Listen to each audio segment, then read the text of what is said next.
In this tutorial video, we are going to show you how you can add legend in Microsoft Excel chart. Here you can see our monthly chart here. This is not visible for us because this is not indicating anything or anything title or anything like that. So sometimes we need legends. Legends means in the x-axis which are indicating or something like that about this chart. For this, just click the chart. Here you can see a plus option on the top corner of the right. Click there. Here there is option which is legend. Click there. If you click the arrow button, then you can align this legend as you want. Suppose we are going to align it to the bottom.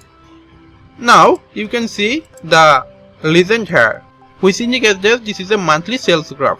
This is how you can easily add a legend in Microsoft Excel chart. Hope that you like this video. Thank you.